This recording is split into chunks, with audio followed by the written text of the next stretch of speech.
భూమి అంటే ఈ ప్లానెట్ ఎర్త్ పైనే అత్యంత ఖరీదైన అత్యంత విలువైన వనరు. అంటే భూమి లోపల ఉండే ఖనిజాలు అనేక వజ్రాలు కావచ్చు, లేకపోతే మినరల్స్ కావచ్చు, అవి కూడా చాలా విలువైనవి. కానీ దేశం అలాగే ప్రపంచంలో ఉన్న జనాభాకి ప్రపోర్షనేట్గా చూసుకుంటే భూమి అందుబాటు తక్కువలో ఉంటుంది. కాబట్టి ఆ భూమి ధరలు ఆకాశాన్ని అంటుతూ ఉంటాయి, ఎందుకంటే భూమి పెరగదు కదా. ఎందుకు ఇదంతా ఉపోద్ఘాతం చెప్తున్నానంటే, ఇప్పుడు హైదరాబాద్ సెంట్రల్ యూనివర్సిటీకి సంబంధించి ఒక వివాదం, 400 ఎకరాల భూమి. అయితే అది హెచ్సికి సంబంధించిన భూమి కాదు, ఇది కంచెగచ్చబోలి భూముల వివాదం. అంటే ఎప్పుడో 2003 చంద్రబాబు నాయుడు ముఖ్యమంత్రిగా ఉన్నప్పుడు ఒక ఐఎంజీ భారత్ అనే ఒక స్పోర్ట్స్ డెవలప్మెంట్ సంస్థ కోసం ఇచ్చిన భూమి వేరే చోట హెచ్సికి మరో 397 ఎకరాలు గోపన్పల్లిలో అనుకుంటే అక్కడ కేటాయించారు. ఆ తర్వాత రాజశేఖర రెడ్డి వచ్చాక దాన్ని రద్దు చేశారు. ఆ స్పోర్ట్స్ కాంప్లెక్స్ ప్రారంభం కాకపోవడం ఈ కోర్టులో దాదాపు 20 ఏళ్ల పాటు నడిచిన తర్వాత ప్రభుత్వానికి మళ్ళీ తాజాగా ఆధీనంలోకి వచ్చింది. ఇప్పుడు ఆ భూముల వేలం ప్రక్రియకు సంబంధించి రేవంత్ రెడ్డి సర్కారు ఒక ప్రణాళిక ప్రతిపాదనతో ముందుకు వచ్చిన వెంటనే ఈ వ్యవహారం స్టార్ట్ అయింది. ముఖ్యంగా రాజకీయ ప్రత్యర్థులుగా ఉన్న ప్రతిపక్షాలుగా ఉన్న బీఆర్ఎస్ కానివ్వండి, బీజేపీ కానివ్వండి, భూముల వ్యవహారంలో ఒక ఆందోళన ప్రధానమైన కారణం అవడం, దాని మీద విద్యార్థులు స్పందించడం, అన్నిటికన్నా ముఖ్యంగా నిన్న ముఖ్యమంత్రి అధికారులతోనూ మంత్రులతోనూ భేటీలో ఈ వ్యవహారానికి సంబంధించి ఒక ఇంపార్టెంట్ అప్డేట్ బయటకు వచ్చింది. ఏంటంటే ఈ ఏఐ జనరేటివ్ వీడియోస్ ఇప్పుడు మొత్తం ప్రపంచాన్ని దాదాపుగా నడిపిస్తున్న ఏఐకి సంబంధించి ఏదన్నా చేయొచ్చు. ఇక్కడ నేను కూర్చున్న వాడిని ఇక్కడ లేనట్టు చేయొచ్చు, లేకపోతే ఇక్కడ లేని వాళ్ళని ఉన్నట్టు కూడా క్రియేట్ చేయొచ్చు. దాన్ని ఏఆర్ విఆర్ టెక్నాలజీ అంటారు. ఏఐ దానికి అనుసంధానిస్తే ప్రపంచంలో ఏదన్నా సాధ్యమే. అందుకే బహుశా ఈ సరిహద్దు వివాదాలు లేకపోతే ఇండో చైనా ప్రస్తావన ముఖ్యమంత్రి తీసుకురావడానికి కారణం అనుకుంటా. దాని మీద బండి సంజయ్ లేకపోతే జగదీష్ రెడ్డి ఏదో కామెంట్స్ చేశారనుకోండి, ఇవాళ ఈ నెమళ్ళలో లేకపోతే జింకలు బయటికి రావడము, ఇదంతా బయటకు వచ్చి రోడ్ల మీద తిరుగుతున్నట్టు అవన్నీ పాత వీడియోలు, గుజరాత్లో ఎప్పుడో జరిగిన వీడియోలు. దీన్ని రియాలిటీని కూడా చెక్ చేసుకోవాలి సెలబ్రిటీలో, లేకపోతే ఎవరైతే పర్యావరణ ప్రేమికులు ఉన్నారో ఒకసారి రియాలిటీ చెక్ చేసుకుని వీటిని పోస్ట్ చేస్తే వాళ్ళకు కూడా కొంత సమంజసంగా ఉంటుంది. తర్వాత కొంత ఎంబ్రేస్మెంట్ తగ్గుతుంది. ఎవరైతే ఒక జర్నలిస్ట్ పోస్ట్ చేశారో దాని తర్వాత డిలీట్ చేసేశారు. సో ఆ డీటెయిల్స్ కూడా మాట్లాడదాం. అసలు ఏంటి వివాదం అంటే, ఈ పర్యావరణానికి సంబంధించి ఇబ్బంది గురించి ఈ సర్వే నెంబర్ 25లో గతంలో అనేక వందల వేల ఎకరాలు ప్రభుత్వాలు వేరే వాళ్ళకి అమ్మడం, అక్కడ ఇప్పుడు మనం చూస్తున్న గచ్చిబౌలి స్టేడియం కానివ్వండి, లేకపోతే ఐఎస్బీ కానివ్వండి, లేకపోతే అనేక పెద్ద పెద్ద రెసిడెన్షియల్ కాంప్లెక్సెస్, కార్పొరేట్ కాంప్లెక్సెస్ ఎన్నో ఉన్నాయి. మరి ఆవేళ అక్కడ నరికేసిన చెట్లు లేకపోతే బయోడైవర్సిటీకి సంబంధించి వివాదం రాలేదా, లేకపోతే పెద్దగా పట్టించుకోలేదా అనే చర్చ ఇప్పుడు నెటిజన్లు గట్టిగా చేస్తున్నారు. అంటే ఒక వర్టికల్గా ఒక డివిజన్ కనిపిస్తోంది. ఇక్కడ ఐఎమ్ క్లియర్లీ డిస్క్లైమర్ ఒకటి ఇస్తున్నాను, ఏంటంటే పర్యావరణం చాలా ఇంపార్టెంట్ మనకి. ఎందుకంటే ఎక్కడైనా కూడా ఈరోజు పెరిగిపోతున్న ఉష్ణోగ్రతలను కాపాడుకోవాలన్నా, గ్లోబల్ వార్మింగ్ నుంచి మనం రక్షించుకోవాలి, సమాజాన్ని రక్షించుకోవాలన్నా కూడా చెట్లని నరికివేయకుండా చూసుకోవడం అనేది చాలా ఉత్తమం. అదే సందర్భంలో అదే టైంలో మరి అభివృద్ధి జరగాలంటే ఇప్పుడు గత ప్రభుత్వాలు ఎట్టి పరిస్థితుల్లోనూ దీన్ని జరగనివ్వము, ఒకవేళ ఈ భూమిని వేలం వేసి అమ్మినా మళ్ళీ మేము వచ్చాక తీసేసుకుంటామని ఇటు కేటీఆర్ కానివ్వండి, ఇటు బీజేపీ కానీ అంటున్నారు. అసలు సాధ్యం అవుతుందా? ఒకసారి వేలం వేసి భూములు అమ్మేసిన తర్వాత మళ్ళీ కొనసాగింపు ప్రభుత్వాలు వాటిని ఎలా తీసేసుకుంటాయి? సో ఈ మొత్తం ఇష్యూని హ్యాండిల్ చేయడంలో కొంత రేవంత్ సర్కారు ఇంకా పగడ్బందీగా ప్రణాళికాత్మకంగా ముందుకు వెళ్ళుంటే ఈరోజు ఇంత వివాదం జరిగి ఉండేది కాదా? ఈ ప్రతిపక్షాల ట్రాప్లో విద్యార్థులు పడి ఉండేవాళ్ళు కాదా? గోటితో పోయేదాన్ని గొడ్డల దాకా తెచ్చుకున్నారా? అలాగే పర్యావరణము లేకపోతే బయోడైవర్సిటీ విషయంలో మరింత జాగ్రత్తగా వ్యవహరించాల్సి ఉండేదా? ఇది ఇవాళ మీనాక్షి నటరాజన్ వచ్చి దీని మీద సమీక్షలు జరిపి అభిప్రాయ సేకరణ తీసుకునేదాకా ఎందుకు వచ్చింది? కోర్టు సుమోటోగా తీసుకుని మళ్ళీ ఆదేశాలు వచ్చే వరకు అక్కడ ఏ కార్యక్రమాలు చేయొద్దని చెప్పడం వెనకాల ప్రభుత్వం వ్యవహరించిన తీరు మీద వస్తున్న విమర్శలకు సంబంధించి కూడా మాట్లాడదాం. అసలు ఈ భూమి మీద యజమాన్య హక్కులు ఉన్నది ప్రభుత్వానికి అనేది మాత్రం స్పష్టం. అలాగే కొంతమంది నేను చూస్తున్నాను ఇంటర్నెట్లో చూస్తూ ఉంటే కనుక ఎక్కడెక్కడో బ్లాక్స్గా ఉండి ఎక్కడో విసిరి పాడేసినట్టు దీని అంతటిని వేరే ఇంకో చోటకి షిఫ్ట్ చేయొచ్చేమో. ఇప్పుడు కొత్తగా 2000 ఎకరాల్లో కొత్త ఎకో పార్క్, ప్రపంచంలోనే అతిపెద్ద ఎకో పార్క్ సృష్టికి ముఖ్యమంత్రి ఆలోచన చేస్తున్నారు. బహుశా సాధ్యపడితే అందరికీ ఆనందమే. చూద్దాం ఏం జరుగుతుందో ఈ అంశంలో. మత్స్య గచ్చబౌలి భూముల వ్యవహారానికి సంబంధించి వివాదాల కంచె చర్చలో పాల్గొనడానికి వాళ్ళ స్టూడియోలో నాతో సామా రామ్మోహన్ రెడ్డి ఉన్నారు, చైర్మన్ టీపీసీసీ మీడియా కమ్యూనికేషన్కి సంబంధించి. అలాగే బీజేపీ నుంచి విఠల్ గారు, బీజేపీ సీనియర్ నాయకులు. అలాగే రాకేష్ గారు బీఆర్ఎస్ నుంచి ఆ పార్టీ అధికార ప్రతినిధి. నమస్కారం అండి, thank you very much for joining. Right, ఏంటి విఠల్ గారు, ఈ బీజేపీ బీఆర్ఎస్ దగ్గరికి వస్తాను. అసలు దీనికి ముందు ఎవరు చిన్నగా ఆజ్యం పోశారు. ఆ అగ్నివాళ ఎంతవరకు వెళ్ళింది, కోర్టు సుమోటాగా తీసుకుంది. ఇక్కడ అందరికీ ఒక విషయంలో డిస్ప్యూట్ లేదు విఠల్ గారు, ఏంటంటే పర్యావరణాన్ని కాపాడుకోవడము, బయోడైవర్సిటీ, మనకి అనేక రకాల వన్యప్రాణులను కాపాడుకోవడానికి. కానీ అదే టైంలో డెవలప్మెంట్ ఆస్పెక్ట్లో కూడా అందరూ ఆలోచించాల్సిన అవసరం కనిపిస్తోంది. ఇప్పుడే రేవంత్ రెడ్డి గవర్నమెంట్ కొత్తగా ఈ కాంగ్రెస్ ప్రభుత్వంలోనే భూములను అమ్మడము లేకపోతే వేలం వేయడము, అక్కడ డెవలప్మెంట్ ఆస్పెక్ట్ కోసం ఆలోచన జరిగిందా? గత ప్రభుత్వం బీఆర్ఎస్ ఉన్నప్పుడు, లేకపోతే ఆ మాటకు వస్తే బీజేపీ ఇవాళ అనేక రాష్ట్రాల్లో అధికారంలో ఉంది, అక్కడెక్కడ భూముల అమ్మకాలు వేలాలు ఇవి జరగట్లేదా? ఎందుకని ఈ ఇష్యూ ఇంత రాద్ధాంతం రచ్చకడానికి కారణం? సో ముందుగా రిషన్న, మీకు అక్కడ ఉన్నటువంటి ఇద్దరు మిత్రులు రాకేష్ గారికి అదే రామ్మోహన్ గారికి వీక్షకులు గుడ్ మార్నింగ్ తెలియజేస్తూ, నమస్కారం. ఈ ప్రారంభంలో అంటే దాదాపు రేవంత్ రెడ్డి గారు వచ్చి ఒక ఆల్మోస్ట్ 1.5 year అవుట్ కాబోతా ఉంది. ఈ సంవత్సర కాలంలో రేవంత్ రెడ్డి గారు అనేక రకాలమైనటువంటి చారిత్రక నిర్ణయాలు తీసుకునే ప్రయత్నం చేసింది. ముఖ్యంగా హైడ్రా విషయానికి వస్తే, హైదరాబాద్ లో ఉన్నటువంటి చెరువులన్నిటి కాపాడుకోవాలి, పర్యావరణాన్ని కాపాడుకోవాలన్నటువంటి ప్రయత్నం వాళ్ళు చేసింది. తద్వారా రిజల్ట్స్ ఏ రకంగా వచ్చినా మనం మాట్లాడుకోవచ్చు. సేమ్ టైం మూసి రిజర్వనేషన్, దాన్ని కూడా మూసి ప్రక్షాళన కోసం కూడా ఒక పర్యావరణం కావచ్చు, పర్యాటక కేంద్రాలు కావచ్చు, అదేవిధంగా వాతావరణాన్ని అంటే పర్యావరణం మొత్తం ఎకో సిస్టాన్ని దాన్ని మళ్ళీ రీజనరేట్ చేసే ప్రయత్నం జరిగింది. ఈ రెండు అంశాలలో కూడా రేవంత్ రెడ్డి గారికి ప్రజల మద్దతు ఉంది ఒక రకంగా చెప్పాలంటే. సరే, తద్వారా ప్రభుత్వానికి వచ్చిన రిజల్ట్ ఏంటి, ఎలాంటి పరిణామాలు జరిగిన పక్కకు పెడితే ప్రజలు హర్షించారు. అంటే చెరువులను కాపాడుకునే ప్రయత్నం కానీ, మూసిని కాపాడుకునే ప్రయత్నం కానీ, అదే ఆ ప్రయత్నంలో భాగంగా వల్ల ఏకంగా హైదరాబాద్ సెంట్రల్ యూనివర్సిటీకి సంబంధించినటువంటి భూముల విషయానికి వస్తే కంప్లీట్ గా రివర్స్ అయింది. ఎందుకైందన్న దీంట్లో మనం కొద్దిగా డీప్ గా ఆలోచిస్తే, ఇది యూనివర్సిటీ భూమి అనేది యూనివర్సిటీ వాళ్ళు క్లెయిమ్ చేస్తా ఉన్నారు. ఎవరిది హక్కు అనేది మనం చర్చించుకోవచ్చు. రెవెన్యూ ఏంటి, కోర్టు తీర్పులు ఇవన్నీ మాట్లాడవచ్చు. కానీ ఒక యూనివర్సిటీ ల్యాండ్ ని టచ్ చేయడం ద్వారా ఎమోషనల్ అటాచ్మెంట్ పెరిగింది. అందులో పర్యావరణం కూడా యాడ్ అయింది, నేను కాదన్నట్లేదు. ఇప్పుడు రాకేష్ భాయ్ గానీ మేము కానీ ఉస్మాన్ యూనివర్సిటీలో చదువుకున్న వాళ్ళము. రాకేష్ అయితే ఉద్యమ నాయకుడిగా యూనివర్సిటీలో చదువుకొని తనకు వచ్చినటువంటి జాబ్ రిజైన్ చేసి మూవ్మెంట్ కి వచ్చినటువంటి వ్యక్తి.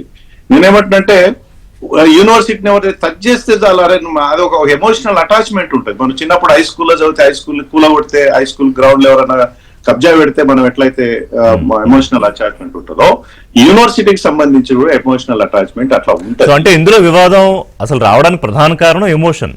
అంటే ఈ green space, green hub, biodiversity కంటే కూడా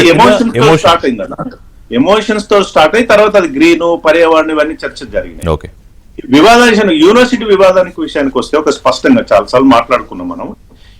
ఈ హైదరాబాద్ కి సెంట్రల్ యూనివర్సిటీ రావడంలో 369 మంది ప్రాణ త్యాగాలు ఉన్నాయి.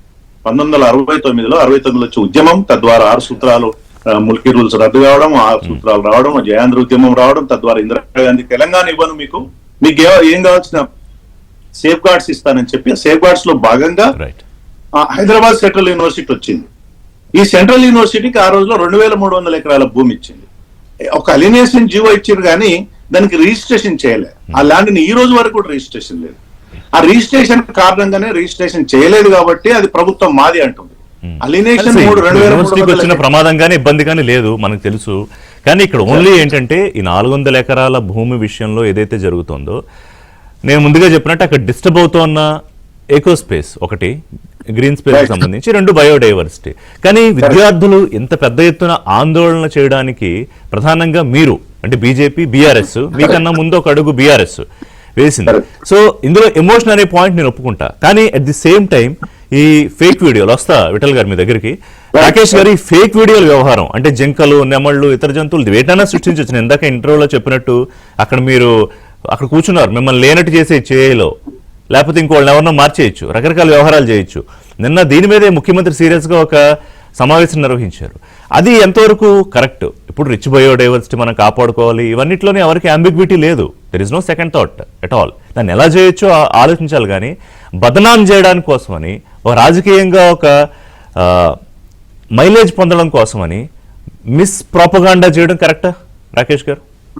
Sir good morning sir. Rishi గారు, మీకు అక్కడ ఉన్నటువంటి రామ్మోహన్ గారికి, అదేవిధంగా ఉద్యమ నాయకుడైనటువంటి మా విఠలన్నకు, ఏబిఎన్ ప్రేక్షకులకు, మీ అందరికి కూడా good morning sir. First of all ఒక నిమిషం ఏంటంటే, మీరు చెప్పినటువంటి ఉపోద్ఘాతంలో ఒక అంశాన్ని స్పష్టంగా చెప్పారు సార్. నెంబర్ 1 ఏంటంటే ఇక్కడ ఉన్నటువంటి భూమిని ఇంకా ఆల్టర్నేట్ భూమిని వాళ్ళకి కేటాయిస్తూ హెచ్సివి దగ్గర ఒక 536 ఎకరాలను ఇది సార్, ఇది మన ఏబిఎన్ లో వచ్చిన లెటర్ సార్, ఇది ఈ 36 ఎకరాలను కేటాయించడం జరిగిందని చెప్పడం జరిగింది. దాంట్లో ఇది సెంట్రల్ యూనివర్సిటీ భూమి, దానికి బదలాయింపుగా గోపన్పల్లి దగ్గర ఎక్కడో ఇస్తున్నామని చెప్పేసి రాయడం జరిగింది. నెంబర్ 1. నెంబర్ 2 వచ్చేసి ఏంటంటే ఆల్రెడీ ఇప్పుడు అక్కడ ఆ భూమి ప్రభుత్వం వేరే వాళ్ళకి కేటాయించారు. ఎప్పుడంటే చంద్రబాబు నాయుడు గారు కేటాయించిన తర్వాత రాజశేఖర రెడ్డి ప్రభుత్వం వచ్చిన తర్వాత, అంటే ఇంతకుముందు అన్న చెప్పినట్టుగా 2300 ఎకరాలు ఏదైతే కేటాయించారో ఈ సెంట్రల్ యూనివర్సిటీకి, దాంట్లోంచి ఒక 400 ఎకరాలు తీసుకుంటున్నాను చంద్రబాబు నాయుడు గారు జీవో ఇస్తూ ఆల్టర్నేట్ భూమి చూపెట్టడం జరిగింది. కానీ 2006లో కాంగ్రెస్ ప్రభుత్వం వచ్చినప్పుడు దాన్ని రద్దు చేసి ఆల్టర్నేట్ భూమిని కూడా వేరే వాళ్ళకి కేటాయించడం జరిగింది. జరిగిన తర్వాత ఈ భూమి మాది అంటే మాది అని మాకు కేటాయించారు కాబట్టి మాది అని చెప్పేసి ఆ సంస్థకి ఏదైతే సంస్థ కేటాయించారో వాటితో కోర్టు కేసు నడిచిన క్రమంలో ప్రభుత్వం గెలిచింది. ఇక్కడ వరకు క్లియర్. నేనేమంటున్నా అంటే సెంట్రల్ యూనివర్సిటీకి ఆల్టర్నేట్ కేటాయించినటువంటి భూమి అక్కడ లేదు, అది ఆల్రెడీ వేరే వాళ్ళకి ఇచ్చేశారు. కాంగ్రెస్ ప్రభుత్వంలోనే వేరే వాళ్ళకి కేటాయింపులు జరగడం జరిగింది.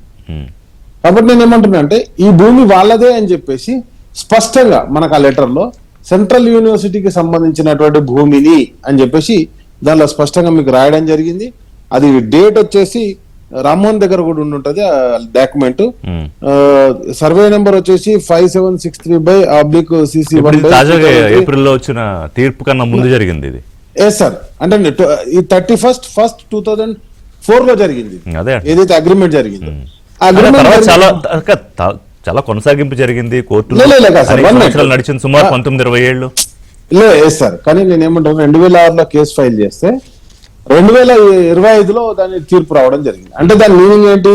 ఒకటి నెంబర్ 1, ఎప్పుడు కానీ ఏ యూనివర్సిటీ కావచ్చు, ప్రభుత్వ పాఠశాల కావచ్చు, లేకపోతే ఇప్పుడు చెరువులు కుంటలు కావచ్చు, హైడ్రా ఏదైతే అక్వైర్ చేస్తున్నటువంటి ల్యాండ్ కావచ్చు, ఇవన్నీ కూడా రెవెన్యూ డిపార్ట్మెంట్ పేరు మీదనే ఉంటాయి. ఎందుకంటే ఏవి కూడా యూనివర్సిటీలు కావచ్చు, లేకపోతే ఇప్పుడు ఆర్టీసీ బస్ స్టాండ్ ఉంది సార్, ఆర్టీసీ బస్ స్టాండ్ కూడా ఉండడం గవర్నమెంట్ రెవెన్యూ రికార్డులలో ఇది ప్రభుత్వ భూమి అనే ఉంటది. కానీ ఆర్టీసీ కేటాయించారు. దేనికి కేటాయించినా కానీ అది ప్రభుత్వ భూమిగానే రికార్డులలో ఉంటుంది తప్పితే వ్యక్తిగతంగా ఎవరి మీదకో ఆ సంస్థల మీదకి అది రికార్డులలో వాళ్ళకి చేంజ్ చేయరు సార్. ఇప్పుడు ఫర్ సపోజ్ సింపుల్ గా చెప్తారు, ల్యాండ్ అక్వేషన్ జరుగుతుంది సార్. ల్యాండ్ అక్వేషన్ చేసేది మొత్తం కంప్లీట్ రెవెన్యూ డిపార్ట్మెంట్, వాళ్ళకు చెక్కులు ఇచ్చేది, వాళ్ళకి కేటాయింపులు చేసేది కూడా రెవెన్యూ డిపార్ట్మెంట్. కాబట్టి అవన్నీ రెవెన్యూ డిపార్ట్మెంట్ పేరు మీద రికార్డు ఉంటాయి. కాదు మనం కాదు టెక్నికల్ డీటెయిల్స్ కాదు, నేను అడుగుతుంది దీన్ని పొలిటికల్ ఫ్లేర్ అప్ అవ్వడానికి స్టూడెంట్స్ తాలూకా ఎమోషన్ ని పాజిటివ్ గా అడ్రస్ చేయకుండా ఈ రోజు ఎంత వివాదంగా మారడానికి మీ పాత్ర ఎంత అని అడుగుతున్నాను నేను. ఈ ఫేక్ వీడియోలు, ఏఐ జింకలు, నెమళ్లు, ఇతర జంతువులు సృష్టించడం వ్యవహారంలో అంటే ప్రభుత్వం వైపు నుంచి, పార్టీ వైపు నుంచి విమర్శలు ముఖ్యంగా మీ మీదే వస్తున్నాయి. Right sir. అయితే ఇక్కడ ఎప్పుడైతే సెంట్రల్ యూనివర్సిటీ విద్యార్థులు మా దగ్గరకు వచ్చి వాళ్ళు రక్షణ కోరారో, ఆల్రెడీ సెంట్రల్ యూనివర్సిటీ విద్యార్థులు మూవ్మెంట్ చేశారు, వాళ్ళు రక్షణ కోరారో వాళ్ళకి రక్షణ కల్పించడం జరిగింది. వాళ్ళు ఎవరైతే అరెస్ట్ అయ్యారో వాళ్ళందరికీ బెయిల్ ఇవ్వడం, అదేవిధంగా ఇప్పటికీ ఇంకా 2 విద్యార్థులు ఆల్రెడీ జైల్లో ఉన్నారు సార్, అవన్నీ రద్దు చేయాలని మీనాక్షి గారికి కలవడం జరిగింది, నటరాజన్ గారిని కలవడం జరిగిందండి. నెంబర్ 1. నెంబర్ 2 వచ్చేసి సరే మేము చేసినవి అన్ని ఫేక్ వీడియోలు, మేము చెప్పినవన్నీ ఫేక్ అనుకుందాం కాసేపు. కానీ డైరెక్ట్ గా సుప్రీంకోర్టు హైకోర్టు రిజిస్టర్ను పంపించి అక్కడ నెమ్మళ్ళు ఉన్నాయా, జింకలు ఉన్నాయా, మీరు కావాలంటే వెళ్ళి చూసి రండి అని చెప్పేసి మాకు 3:30 వరకు మాకు రిపోర్ట్ ఇవ్వండి అంటే రిజిస్టర్ గారు వచ్చి చూసి డైరెక్ట్ గా రిపోర్టు సెంట్రల్ గవర్నమెంట్ పంపించడం జరిగింది. ఆయన ఏం చెప్పాడు? ఎస్, నెమ్మళ్ళు ఉన్నాయి, జింకలు ఉన్నాయి, చెరువులు ఉన్నాయి, అక్కడ ఆల్రెడీ 100 ఎకరాలకు సాఫ్ చేయడం జరిగింది అని చెప్పడం జరిగింది. నిజంగా ప్రభుత్వం ఒకవేళ దాన్ని ప్రభుత్వం కేసు గెలిచింది దాన్ని అక్వైర్ చేయాలనుకుంటే నేనేమంటాను, సెంట్రల్ యూనివర్సిటీ విద్యార్థులను పిలిచి, విద్యార్థులను పిలవకండి, కనీసం మా సెంట్రల్ యూనివర్సిటీ యాజమాన్యాన్ని ఎవరైతే ఉంటారో, వీసీ ఉంటారో, అక్కడ రిజిస్టర్ ఉంటారో, ఎందుకంటే దానికి ఛాన్సలర్ వచ్చేసి రాష్ట్రపతి గారు, అండ్ నెక్స్ట్ వచ్చేసి ఈసీ కమిటీ ఒప్పుకొని దానిలోంచి ఒక గుంట భూమి కూడా తీసుకోనికి లేదండి. కాబట్టి నేను ఏమంటున్నా అంటే అది ఏవైతే ఉన్నాయో ప్రభుత్వంలో ఉన్నప్పుడు ఆ ప్రభుత్వం సంబంధిత అధికారులతో చర్చించాలి తప్పితే లేకుండా చర్చ లేకుండా తీసుకున్నప్పుడు విద్యార్థులు ఏదైతే తిరుగుబాటు చేశారు. అండ్ నెక్స్ట్ వచ్చేసి నేను ఏమంటాను, రామ్మోహన్ రెడ్డి గారు, ఇప్పుడు నాకు అర్థమైంది ఏంటంటే 400 ఎకరాల భూమికి సంబంధించి ఒక అభివృద్ధి ఆస్పెక్ట్లో ఇప్పటికే మనం ఐటీ ఎగుమతుల్లో సెకండ్ ప్లేస్లో ఉన్నాం. బహుశా ఫస్ట్ ప్లేస్ అనేది టార్గెట్ అయి ఉండొచ్చు గవర్నమెంట్. సో రకరకాల సంస్థలకి ఇదేం మీ రియల్ ఎస్టేట్ వాళ్ళకి అమ్మాలనుకోలేదు కదా, 400 ఎకరాలు చొప్పున విడితీసేసి. సో వివాదం ఎక్కడొస్తుందంటే ఎమోషన్స్ ఫ్లేరప్ అవ్వకుండా చూసుకోవడంలో కానీ, బయోడైవర్సిటీ లేకపోతే ఈ వన్యప్రాణులు వీటిని ఆ పగడ్బందీ ప్రణాళిక వేసుకోవడంలో ఎక్కడో కొంత లోపం జరిగిందా, లేదా ఇది పొలిటికల్గానే ఫ్లేరప్ అయిన ఒక అంశం ఎట్లా చూస్తున్నారు? రిషి గారు, ముందుగా మీకు ప్యానల్ ఉన్న పెద్దలకి అండ్ ఏబిఎన్ ప్రేక్షకులందరూ కూడా గుడ్ మార్నింగ్. నమస్కారం. ఎందుకంటే రోజు కూడా మనం మాట్లాడుకుంటున్నప్పుడు కూడా వివరణ అనేది ప్రభుత్వం నుంచి ఎన్నిసార్లు అయినా మేము ఇస్తాం, అవసరం కూడా అది. ఎందుకంటే ప్రజలని పక్కదారి పెట్టించేటటువంటి తప్పుడు ప్రచారాలు సోషల్ మీడియా మాధ్యమంగా ఏఐ తోటి క్రియేటివ్స్ కానీ లేకపోతే ఇంకెక్కడో ప్రాంతాలలో ఏదో సంవత్సరంలో జరిగినటువంటి వీడియోలను తీసుకొచ్చి ఇక్కడే జరిగింది, హైదరాబాద్ యూనివర్సిటీలోనే జరిగింది అనేటటువంటి అబద్ధపు దుష్ప్రచారాలను అన్నింటిని కూడా మనం ఎండగట్టాల్సినటువంటి బాధ్యత ఉంటుంది. ఈ ఎండగట్టాల్సినటువంటి బాధ్యత కేవలం ప్రభుత్వం మీదనే కాదు, ఈ రాష్ట్రంలో బాధ్యత ఉంటున్నటువంటి ప్రతి పౌరుడి మీద కూడా ఉంటుంది. ఎందుకంటే నిజం మాట్లాడాల్సినటువంటి బాధ్యత అధికార పక్షానికి ఎంత ఉంటుందో ప్రతిపక్షానికి కూడా అంతే ఉంటుంది. మేము చేసేటటువంటి పనులను మీరు విమర్శించండి, తప్పులేమని ఉంటే ఎత్తి చూపండి, కానీ అబద్ధపు ప్రచారాలకి పూనుకొని మరి ప్రభుత్వం మీద బట్టగాల్చి మీదేస్తామంటే మాత్రం తప్పవుతుంది. సో ఇక్కడ రెండు ప్రశ్నలు రిషి గారు. ఒకటి, సర్వే నంబర్ 25లో ఉంటున్నటువంటి 400 ఎకరాలకు సంబంధించినటువంటి ఓనర్షిప్ ప్రభుత్వ భూమా యూనివర్సిటీదా అనేటటువంటి మొదటి ప్రశ్న ఉండే. అది ఈరోజు అన్డిస్ప్యూటెడ్గా హైకోర్టులో కానీ సుప్రీంకోర్టులో కానీ ఇప్పుడు సుప్రీంకోర్టులో పెండింగ్ నడుస్తున్నటువంటి ఇకలాజికల్ ఆస్పెక్ట్స్ మీద ఉంటున్నటువంటి దాంట్లో కూడా ఇది 100% ప్రభుత్వ భూమి అనేటటువంటి దాంట్లో ఎట్లాంటి అనుమానాలు ఇక లేవు. ఇక దాని గురించి చర్చనే వద్దు, ఇది ప్రభుత్వ భూమే. ఎందుకంటే చరిత్రలకు మొత్తం పోతే బీజేపీ మమ్మల్ని విమర్శించేటటువంటి నైతిక హక్కు అంతకంటే ఉండదు. ఎందుకు అనంటే ఇది 2003లోనే చంద్రబాబు నాయుడు గారు ఆయన మంచి ఆలోచించి చేయబోయినా మనకు తెలియదు. అయితే ఆ రోజు ఎన్డీఏ సర్కారే ఉండే, ఆ రోజు ఎన్డీఏ సర్కార్ ఉండే. ఇది చూడండి, సెంట్రల్ యూనివర్సిటీ, అది ఎన్డీఏ సర్కార్ ఉండే. సెంట్రల్ యూనివర్సిటీ కేంద్రం యొక్క ఆధీనంలో ఉంటున్నటువంటి యూనివర్సిటీ రాష్ట్ర ప్రభుత్వంతో ఎంఓయూలు చేసుకుంది, మెమరాండమ్ ఆఫ్ అండర్స్టాండింగ్ చేసుకుంది, తర్వాత సేల్ డీడ్లే ప్రైవేట్ పార్టీకి చేసింది. ఇదంతా ఎవరున్నారు అధికారంలో? బీజేపీ టీడీపీ కలిసి ఉండే. నేను మళ్ళీ చెప్తాను, ఈ రోజు భూములు అమ్మేటటువంటి దానికి మేమేదో బద్ద వ్యతిరేకం అని చెప్పి పర్యావరణ ప్రేమికులకు అవతారం ఎత్తుతే ఈ కొత్త దుకాణాన్ని తెలంగాణ సమాజం స్వాగతించదు. మీ దుకాణం ఏందనేటటువంటి అందరికీ కూడా తెలుసు. ఇప్పుడు ఇక బీఆర్ఎస్ సంగతి నేను చెప్తా. బీఆర్ఎస్ అసలు వాళ్ళ స్టాండ్ మొదటి నుంచి ఇప్పటిదాకా కూడా రోజుకొకసారి, పొద్దున సూర్యుడు రాత్రి చంద్రుడు లెక్క మారిపోతా ఉంది. సూర్యుడు ఉన్నప్పుడు ఒక మాట మాట్లాడుతాడు, చంద్రుడు ఉన్నప్పుడు ఇంకొక మాట మాట్లాడుతారు. కేసీఆర్ గారు ఒక ప్రెస్ నోట్లనేమో ఆయన హెచ్యూవీ సంబంధించినటువంటి భూములని చెప్పి మాట్లాడతాడు, ఇంకొకసారి ఏమో మేము అధికారంలోకి వచ్చిన తర్వాత ఈ మొత్తం ఇకలాజికల్ పార్కులు చేస్తామని మాట్లాడతారు. హెచ్సిఓకి సంబంధించినటువంటి భూములే గిట్ట అయి ఉంటే మేము 100 సార్లు చెప్పినాం. నువ్వు ఇన్ని సంవత్సరాలు కూడా కోట్ల కొట్లాడినటువంటి దాంట్లో మా భూములు ప్రభుత్వ భూములు అని చెప్పి మీ నాయన ఎందుకు కొట్లాడిండు? నువ్వు మాత్రం ఒక్కటి కాదు సార్, అసలు ఇవేమైనా రాజ్యాలా లేకపోతే ఇంకేమన్నా? హెరిటేజ్ ల్యాండ్లు ఎట్లుంటాయి అధ్యక్ష? రాళ్ళు రొప్పలను కూడా హెరిటేజ్ అంటే ప్రపంచం భౌగోళం మొత్తం కూడా హెరిటేజే ఉంటది. మనుషులందరూ చెట్ల కింద బతకాలి సావాలని అధ్యక్ష? ఇట్లా ఉంటుంది అధ్యక్ష ఎక్కడైనా అని చెప్పి నవ్విండు ఆయన. అంతేకాదు, ఇవేమైనా రాజ్యాల అధ్యక్ష 1000 ఎకరాలు ఇవ్వనికే యూనివర్సిటీలకి చదువుకోనికే? ఎంత కావాలో అంత ఇచ్చేసేస్తారు. వెనకటికంటే భూమి ఎక్కువే కాబట్టి చేసిర్రు. అది ఓయూకి సంబంధించిందే కాదు సార్, అన్ని యూనివర్సిటీలను ఉద్దేశించి ముఖ్యమంత్రి గారు, ఆనాటి ముఖ్యమంత్రి గారు మాట్లాడినటువంటి మాట ఈరోజు ప్రతిపక్షంలోకి రాగానే మారిపోతుంది. అధికారంలో ఉన్నప్పుడు ఏం చేస్తారు? ఇదే రాయదుర్గంకి సంబంధించి మరి అవే చెట్లు కొమ్మలు, తర్వాత ఇకలాజికల్ ఆస్పెక్ట్స్, ఫారెస్ట్ క్యారెక్టరిస్టిక్లు, జింకలుండే, నెమళ్ళుండే, అన్ని ఉండే. దాంట్లో కూడా కుందేళ్లు, దుప్పిలు, అడుపందులు అన్ని ఉండే. రాయి లేకుండా రాయదుర్గం అయింది. ఈ రోజు మనం శంషాబాద్ ఎయిర్పోర్ట్ కి నుంచి హైదరాబాద్కి వస్తే ఆకాశ హార్యాలు ఈ రోజు మనకు కనిపిస్తున్నాయి.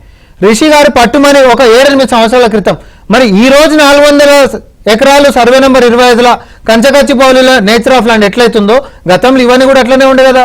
మరి అభివృద్ధిని హయాంలో చేసినప్పుడు మరి ఆ రోజు మీరు అడగలేదు, మరి పర్యావరణ ప్రేమికులు కాదా? That is my point. ఆ రోజు పర్యావరణ ప్రేమికులు కానీ లేకపోతే వన్యప్రాణుల గురించి మాట్లాడేవాళ్ళు మాట్లాడారా, లేకపోతే అసలు అప్పుడు బయటికి రాలేదా, లేదా ఎవరికి అసలు తెలియదా? ఇప్పుడు నేను అదే మాట అంటున్నా. ఇదే దానికి సంబంధించినటువంటి హైదరాబాద్ సెంట్రల్ యూనివర్సిటీకి సంబంధించి ఒక ప్రైవేట్ సంస్థకి 50 పైచిలకు ఎకరాలు పెద్ద పెద్ద ఆకాశ హార్యాలు కట్టారు రెసిడెన్షియల్ కి సంబంధించి. I don't want to mention the name, but మీ హయాంలో. అంతేకాదు వీటన్నిటికీ రోడ్ కావాలని చెప్పి ఇదే హైదరాబాద్ సెంట్రల్ యూనివర్సిటీకి సంబంధించిన కాంపౌండ్ వాళ్ళు కూలగొట్టి అర్ధరాత్రి పూట రోడ్ వేసినటువంటి చరిత్ర కూడా 2021 సంవత్సరంలో బీఆర్ఎస్ పార్టీ చేస్తే హైదరాబాద్ సెంట్రల్ యూనివర్సిటీకి సంబంధించినటువంటి యాజమాన్యం హైకోర్టును ఆశ్రయించింది. ఫస్ట్ స్టేటస్ కో వచ్చింది, దాని తర్వాత కొట్లాడితే దానికి ఉంటున్నటువంటి టైటిల్ ఈ 400 ఎకరాలైనా, తర్వాత 134 ఎకరాలైనా, తర్వాత మిగతా ఏ వాటికైనా కూడా టైటిల్ లేదనేటటువంటిది హెచ్సియుకి వ్యతిరేకంగా కోర్టులో ఆర్డర్ వచ్చింది. మనం ఈ చర్చలకు పోతే ఇది ఇప్పట్లో వచ్చేటటువంటి కానీ ఎందుకు పోవాలంటే ఈ విషయాలు చాలా మందికి తెలియవు. సామాన్యులకు అర్థమయ్యేటటువంటి ఒక భాష. సెలబ్రిటీలు కూడా ఇప్పుడు చాలా మంది ఆందోళన వ్యక్తం చేస్తున్నారు, కానీ ఏది ఫేక్ వీడియోనో ఏది వాస్తవమో తెలుసుకునేంత టైం కూడా వాళ్ళకి లేదు పాపం. విద్యార్థులకు సంబంధించి ఎందుకు అడగలే? విద్యార్థులను అడిగి చేయాలంటే అసలు యూనివర్సిటీ ల్యాండే కానప్పుడు విద్యార్థులు దీంట్లో పార్ట్ ఎందుకు అవుతారు? మా ప్రశ్న ఇది. సార్ నేను ఒకటి సామాన్యులకు అర్థమయ్యేటటువంటి భాషలో చెప్తా. సపోజ్ ఒక హాస్టల్ ఉందండి, హాస్టల్ పక్కన మీ ప్రాపర్టీ ఉంది. నీ ప్రాపర్టీలో నువ్వు డెవలప్ చేస్తుంటే హాస్టల్లో ఉంటున్నటువంటి ఓనర్ కూడా కాదు, హాస్టల్లో ఉంటున్నటువంటి పిల్లల్ని అడిగి చేసేటటువంటిది ఉంటుందా? ఉంటుందా? పిల్లల చేతిలో పర్మిషన్లు తీసుకునేటటువంటి వ్యవస్థ కానీ, చట్టాలు కానీ, లేకపోతే రాజ్యాంగం అట్లాంటిది ఏమైనా గిట్ట ఉందా? ఇదేందో కొత్తది పెట్టిరు. ఇప్పుడు ప్రభుత్వము కాంగ్రెస్ పార్టీ పారదర్శకంగా మనం ఏం చేస్తున్నామో చెప్పి చేస్తున్నాం. ఈ చెప్పి చేస్తుందే తప్పు లెక్క అన్నిటి మీద. ఇంకొకటి కూడా చూడండి, బీఆర్ఎస్ పార్టీ కేటీఆర్ గారి యొక్క మోడస్ ఆపరెంట్ ఎట్లుంటదంటే జీవో 29 గ్రూప్ 1 నోటిఫికేషన్స్ కి సంబంధించి ఫలితాలు వచ్చిన దాని తర్వాత, అంటే ఫలితాల దానికంటే ముందు వాళ్ళు ఏం చేసిరు, అశోక్ నగర్ కానీ అమీర్పేట్ కానీ పిల్లల్ని మొత్తం రోడ్ల మీదకి తీసుకొని వచ్చారు. ఏమని తీసుకొని వచ్చిండ్రు? మనకి జీవో 29 తోటి అన్యాయం జరగబోతుంది, మీ కొలువులలో నష్టం జరగబోతుంది, కావాలి మీరందరూ కూడా రోడ్ ఎక్కాలి. ఆ రోజు కూడా నేషనల్ మీడియాని మూసేస్తారు. మీరు ఒక్కసారి చూడండి, ఆ రోజు కూడా నేషనల్ మీడియాని మొత్తం అప్రమత్తం చేసేసి నేషనల్ మీడియాలో మొత్తం బ్రేకింగ్ న్యూస్లు కొట్టి లాఠీ చార్జ్ ఏదో చేసేసినామని చెప్పి ఫ్లైట్ టికెట్లు కేటీఆర్ ఆఫీస్ నుంచే స్పాన్సర్ చేపించి ఎడికి సుప్రీంకోర్టుకు తీసుకొని పోయి 50 లక్షల పైసలకు ఖర్చు పెట్టించి ఆ రోజు ఆపేటటువంటి కుట్రలు చేశారు. ఇప్పుడు మీకు అర్థం, ఈ రోజు కూడా కాంగ్రెస్ పార్టీ రేవంత్ రెడ్డి ప్రభుత్వం ఈ మేనేజ్మెంట్ లో బహుశా ఎక్కడో వెనకబడిపోయింది. నా మాట ఒకటే, చదువుకోనికి వచ్చినటువంటి పిల్లలకి సర్వే నంబర్ ఎట్లా తెలుస్తాయి? ఎవరో చెప్తానే కదా. ఎందుకండి చర్చ జరిగే వరకు అదే సర్వే నెంబర్ లో ఉంది. ఈ రోజు కూడా తెలియదు సార్. నేను చెప్తున్నా, వాళ్ళ యాజమాన్యం దగ్గరకు పోయి మేనేజ్మెంట్ దగ్గర పోయి అడిగితే వాళ్ళే అది మనది కాదు. సో నిన్న పిల్లలు ఇచ్చినటువంటి రిప్రజెంటేషన్ లా వాళ్ళు ఇచ్చింది ఏం తెలుసా, 400 ఎకరాలు హెచ్యూ కంటే రిజిస్ట్రేషన్ చేసేయాలి, అప్పుడు ఏ ఇష్యూస్ ఉండవంట. అంటే ఇట్లాంటిది కొత్తది గిట్ట తీసుకొని వచ్చిండ్రా? 400 ఎకరాలు హెచ్యూ అంటే ప్రొటెస్ట్లు చేసేస్తే రిజిస్ట్రేషన్ చేపించేసేయాలనేటటువంటి అంశాలు వస్తాయా? రాకేష్ గారు, విఠల్ గారు వస్తా. ఒక చిన్న బ్రేక్ తర్వాత అంటే 2-3 అంశాలు ఉన్నాయి. అసలు విద్యార్థులకి ల్యాండ్ కి సంబంధం ఏంటి అనేది ఒకటి, అలాగే ఎక్కడ ఏ నిర్మాణం జరుగుతున్నా కూడా ఆ సదరు వ్యవస్థలతోనో సంస్థలతోనో ఖచ్చితంగా ముందు చర్చించే ముందుకెళ్లాలా రెండు. కానీ ఇక్కడ ఇంకొక పాయింట్ ఏంటంటే అందరూ ఆందోళన చెందుతుంది. ఈవెన్ మై కన్సర్న్ ఆల్సో ఈ వన్యప్రాణుల విషయంలో చూద్దాం సామయ్య ఏం చెప్తారు. వన్యప్రాణులు విషయంలో ఏమన్నా కొంత ముందు పగడ్బందీగా ఒక ప్రణాళిక తీసుకుని వాటిని ఏమన్నా తరలించడానికి అసలు ఎంత లెక్క ఉందో కూడా లేదు. ఇప్పటిదాకా నేను స్టడీ చేస్తే ఎన్ని జాతులు ఉన్నాయి, ఎన్ని జంతువులు ఉన్నాయని లెక్క కూడా లేదు. సో నెమళ్ళు ఉన్నాయి మనకు కనిపిస్తాయి లోపలికి వెళ్తే, సరే జింకలు కొంచెం లోపలికి వెళ్తే కనిపిస్తాయి, ఇంకా అనేక జంతు జీవజాలం ఉంది. బట్ నాట్ ఓన్లీ దేర్ కదా, ఇవాళ కోకాపేట్ ల్యాండ్స్, బుద్వేల్ ల్యాండ్స్, అక్కడ నియోపోలిస్ కొత్తగా చేస్తున్న lands, Rayadurgam lands. Sir BJP మీ దగ్గరికి వస్తారు, రాజస్థాన్, మధ్యప్రదేశ్, మహారాష్ట్ర, ధారావి, కర్ణాటక అయితే చాలా పెద్ద ల్యాండ్. మరి దీని గురించి అప్పుడు పర్యావరణ గురించి ఎందుకు మాట్లాడలేదు? సోకాల్డ్ పార్టీస్ అనే చర్చ కూడా అన్నట్టుగా గత ప్రభుత్వాలు బీఆర్ఎస్ కానివ్వండి, లేకపోతే అంతకుముందు సరే బీజేపీ ఇతర రాష్ట్రాల్లో ఎక్కువ కూడా అక్కర్లా. కొన్ని ఎగ్జాంపుల్స్, ఇప్పుడు మహారాష్ట్ర ధారావి పార్క్ సంబంధించి ఎకలాజికల్ హార్మ్ జరుగుతోందని ఇప్పటికీ ఇష్యూస్ నడుస్తున్నాయి. కడ్వాలో రెన్యూవబుల్ ఎనర్జీ పార్క్ సంబంధించి గుజరాత్ లో 538 స్క్వేర్ కిలోమీటర్స్ అంటే కొన్ని లక్షల ఎకరాలకు సంబంధించి భూ వివాదం గురించి మీకు తెలియంది కాదు. అలాగే కర్ణాటకలోనే జేఎస్డబ్ల్యూ స్టీల్ బళ్ళారి డిస్ట్రిక్ట్ లో రైతులు అలాగే ఈ పర్యావరణ ప్రేమికులు పెద్ద ఎత్తున అభ్యంతరాలు, ఆందోళనలు, కోర్టు వ్యవహారాలు. అంటే నేను ఎందుకు చెప్తున్నానంటే ఇది ఏదో బీజేపీ గవర్నమెంటో లేకపోతే బీఆర్ఎస్, ఏ ప్రభుత్వం అయినా ఒక అభివృద్ధి కార్యక్రమం తీసుకున్నప్పుడు ఈ ల్యాండ్కి సంబంధించి ఎక్వైర్మెంట్స్ లేకపోతే ల్యాండ్కి సంబంధించి సేల్స్ వేలం ద్వారానో మరో పద్ధతి ద్వారానో ఇష్యూస్ అన్ని బయటకు వస్తాయి. అదే ప్రపంచంలో మొట్టమొదటిసారిగా ఏదో ఈ 400 ఎకరాలు యూనివర్సిటీలోనే జరుగుతున్నంత రాద్ధాంతం పొలిటికల్ గా మైలేజ్ కోసం తప్ప వేరే అంశం ఏమైనా కనిపిస్తుందా విఠల్ గారు అందులో? ఇప్పుడు ఏంటంటే ప్రభుత్వాల పాలసీలు మారిపోయినాయి. ఒకప్పుడు ప్రభుత్వాలుగా ఏముండేదంటే ఏ ప్రభుత్వం అయినా అంటే లీజ్ కి, ప్రపంచంలో అనేక దేశాల్లో కూడా ఇప్పటికి కూడా ఏ ప్రభుత్వాలైనా ప్రభుత్వ ఆస్తుల్ని అమ్మడానికి హక్కు లేదు. చాలా దేశాల్లో లీజ్ ఇస్తారు. అప్పుడు మన దేశంలో కూడా చాలా సంవత్సరాలు ఆ అమ్మడానికి హక్కు కాకుండా లీజ్ పీరియడ్, అది 33 years 25 years కొన్ని సంవత్సరాలు, కొన్ని సందర్భాల్లో 99 years లీజ్ ఇచ్చే వాతావరణం నుంచి ఇవాళ మనం అమ్మకాలకు పెడుతున్నాం ప్రభుత్వ ఆస్తుల్ని. సరే అది అభివృద్ధి అంటామా, లాభార్జన అంటామా, చర్చ ఏదైనా సరే, నేను మళ్ళీ చెప్తా ఉన్నాను, యూనివర్సిటీలకు విద్యా సంస్థలకు ఒక ఎమోషనల్ అటాచ్మెంట్ ఉంటుంది. ఇవాళ ఉస్మానియా యూనివర్సిటీ అమ్మకాన్ని పెడితే ఊరుకుంటారా? అంటే విద్యార్థులు కావచ్చు, అలా చదువుకు. అదేవిధంగా ఆ మధ్య కాలంలో అగ్రికల్చర్ యూనివర్సిటీకి సంబంధించినటువంటి 100 ఎకరాలని హైకోర్టుకి ఇచ్చారు. హైకోర్టుకి ఇస్తేనే అక్కడ పెద్ద చర్చ జరిగింది. ఇక్కడ కూడా నేను ఏమంటున్నంటే, ఇవాళ మా రామ్మోహన్ భాయ్ చెప్తుంది ప్రభుత్వ ఆస్తి అంటున్నారు. అది మొత్తం 2300 ఎకరాలు కూడా ప్రభుత్వ అధీనంలో ఉంది. రిషనా, నేనేమంటున్నట్టే మొత్తం 2300 ఎకరాలు కూడా ప్రభుత్వ ఆస్తే. ఇవాళ టెక్నికల్ గా ఆ యూనివర్సిటీకి సంబంధించినటువంటి హక్కు 1% కూడా లేదు. అంటే ఇవాళ 400 అమ్మడానికి ప్రయత్నం చేస్తున్నాం, రేపు ఇంకా 1600 కూడా అమ్ముతారా? ఒక చర్చ జరుగుతా ఉంది. అసలు ఈ 2000 ఎకరాలు ఇక్కడ ఎందుకు, వీళ్ళకు ఎక్కడో తీసుకుపోయి అక్కడ ఫార్మా సిటీలో 4th సిటీలో 100 ఎకరాలు ఇస్తే సరిపోతుంది కదా అన్న చర్చ కూడా జరుగుతా ఉంది. అంటే పుండు మీద కారం జల్లినట్టు విద్యా సంస్థలకు ఎందుకు ప్రపంచంలో అనేక దేశాలు విద్యా సంస్థలకు 1000 ఎకరాలు భూమి ఇస్తారంటే, ఆ ఎకో సిస్టమ్, పర్యావరణం, అక్కడ ఉన్న రీసెర్చ్ R&Dకి సంబంధించి అక్కడ చదువుతున్న విద్యార్థులు, ఒక కాంగ్రెట్ జంగులో చదువుతున్న విద్యార్థికి అక్కడ యూనివర్సిటీలో చదువుకున్న విద్యార్థికి చాలా తేడాలు ఉంటాయి. ఆ వాతావరణంలో ఒక అద్భుతమైనటువంటి ప్రగతి సాధిస్తారు, జ్ఞానం పెరుగుతుంది, విజ్ఞానం పెరుగుతున్న ఉద్దేశంతో పెద్ద ఎకనామిక్ సిస్టమ్ లో యూనివర్సిటీ పెద్దగా ఉంటాయి. ఇప్పుడు అవసరం లేదా ఈ విద్యా సంస్థలను అమ్మేస్తామంటే, వాళ్ళ కేసీఆర్ గారు పోయినసారి ఏదో వీడియో బాగా సర్క్యులేట్ అవుతుంది. అదే సిస్టమ్ ఫాలో అయితే అసలు విద్యా సంస్థలు ఉంటాయా, యూనివర్సిటీలు ఉంటాయా? అది ఫాలో అవుతామా మనం? ఇదంటే ఇది బ్యాలెన్సింగ్ చేసుకోవాలి. ఇప్పుడు అదే రేవంత్ రెడ్డి గారు ఫార్మాసిటీలో ఈ భూములు అమ్మితే ఇంత చర్చ జరిగేది కాదు. కోకాపేటలో గతంలో కేసీఆర్ గారు 100 కోట్లకు ఒక ఎకర అమ్మడం జరిగింది. అప్పుడు కూడా కొంత వ్యతిరేకత వచ్చినా సరే, కొండలు గుట్టలు కదా అమ్మేసుకున్నారు కదా ప్రభుత్వానికి అనే చర్చ జరిగింది. ఇది యూనివర్సిటీ అంటే అక్కడ ఉన్నటువంటి నెమళ్ళు ఉన్నాయి వాస్తవము, నిజంగా అక్కడ నెమళ్ళు ఉన్నాయి వాస్తవము, జింకలు ఉన్నాయి వాస్తవము, అడుగు పందులు కూడా ఉండొచ్చు. ఇవన్నీ కాకపోతే వాళ్ళు ఇప్పుడు ఇవాళ ఎగ్జాగరేట్ చేసి ఏఏలో 1-2 జింకలు ఉంటే దాన్ని పెద్ద ఎత్తున చేసి చూయించుండొచ్చు. అది చట్టం నేరమా, ఎందుకు ప్రచారం, అది పక్కకు చర్చ పెడితే అక్కడ ఎకో సిస్టమ్ ఉంది అనేది వాస్తవం. ఇప్పుడు ఏంటి మరి బీజేపీ ప్రపోజల్ ఏంటి దానికి సంబంధించి, ఎట్లా చేస్తే బాగుంటుంది? నేను ఏమంటే, ఇప్పటి నేను గతంలో కూడా చర్చ జరిగింది, వెంటనే ఇమ్మీడియట్ గా ఆ 1600 ఎకరాలు వెంటనే ఆ యూనివర్సిటీకి రిజిస్ట్రేషన్ చేయండి. ఫస్ట్ వాళ్ళ హక్కు అది 20 పోయింది. ఆ 400 ఎకరాల భూమి ఏదైతుందో 400కి ఇంకో 397 ఎకరాలు ఇస్తే అది వేరే సంస్థకి ఇచ్చారు. ఇవాళ కనీసం ఆ 1600 ఎకర్స్ నైనా ప్రభుత్వంకి రిజిస్ట్రేషన్ చేస్తే, ప్రభుత్వము ఆ యూనివర్సిటీకి రిజిస్ట్రేషన్ చేస్తే వాళ్ళు కాపాడుకుంటారు, బహుశా డెవలప్మెంట్ కి వాడుతూ ఉంటారు. లేదంటే ఇంకో ప్రభుత్వం వస్తారు, ఇంకెవరో వస్తారు. ఆ రోజు కూడా ఈ 1600 కూడా ఎకరాలు ఎందుకు, 100 ఎకరాలు మీకు చాలు, ఉన్న బిల్డింగ్ లే చాలు, మేము 1000 ఎకరాలు కూర్చుంటాం. దాని మీద కూడా చర్చ జరగాలి నిజంగానే.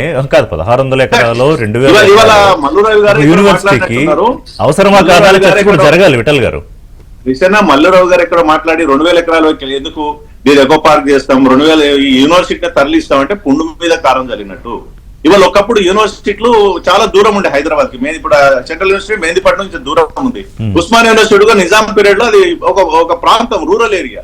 ఇవాళ మొత్తం అర్బన్ లో కలిసిపోయినాయి. అట్లాంటి వాతావరణంలో ఆ సంస్థను ఇప్పుడు ఉస్మానియా యూనివర్సిటీ అమ్ముతామా, లేకపోతే అగ్రికల్చర్ యూనివర్సిటీ అమ్ముతామా, సెంట్రల్ యూనివర్సిటీ అమ్మకానికి పెడతామా? ఇది మళ్ళీ రాంగ్. యూనివర్సిటీల అమ్మకం అంటే మళ్ళీ అది వేరేలాగే వెళ్ళిపోతుంది. ఆల్రెడీ ఇప్పటికే ఇది చిన్న లైన్ ఉంది ఇంట్లో. విఠల్ గారు, ఇది యూనివర్సిటీ అమ్మకం కాదు. యూనివర్సిటీకి సంబంధం లేని ప్రభుత్వం అధీనంలో ఉన్న ఒక 400 ఎకరాలకు సంబంధించి అభివృద్ధి ప్రణాళిక కోసం మల్టీనేషనల్ కంపెనీల కోసం ఇప్పుడు ఇవాళ ఎక్కడా లేని కంపెనీలు కాలిఫోర్నియా తర్వాత హైదరాబాద్ లో ఉన్నాయి. ఆ ఘనత అన్ని ప్రభుత్వాలకి దక్కుతుంది. ఎప్పుడో చంద్రబాబు నాయుడు ఆయన పాలనలో ఇవాళ సైబర్ సిటీగా మాట్లాడుకుంటోంది. తర్వాత కేటీఆర్ వచ్చారు, కేటీఆర్ ఒప్పుకున్నారు కూడా అసెంబ్లీలో. ఇవాళ అమెజాన్, గూగుల్, లేకపోతే ఫేస్బుక్, పెద్ద పెద్ద సంస్థలు హైదరాబాద్ లో ఉన్నాయి. ఇంకా అనేక సంస్థలు రావడానికి పోటీ పడుతున్నాయి హైదరాబాద్ కి.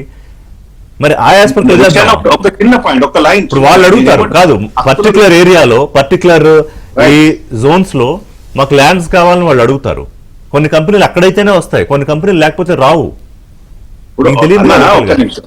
ఇప్పుడు గతంలో చంద్రబాబు నాయుడు పీరియడ్ లో ఎంఆర్ ప్రాపర్టీస్ అని గోల్ఫ్ ఎంఆర్ యుఐ అరబ్ సంస్థకి 50,000 ఎకరాను అమ్మారు. ఇవాళ దాన్ని 100 కోట్ల ఎకరా ఉంటది, అది డిస్ప్యూట్ లో ఉంది.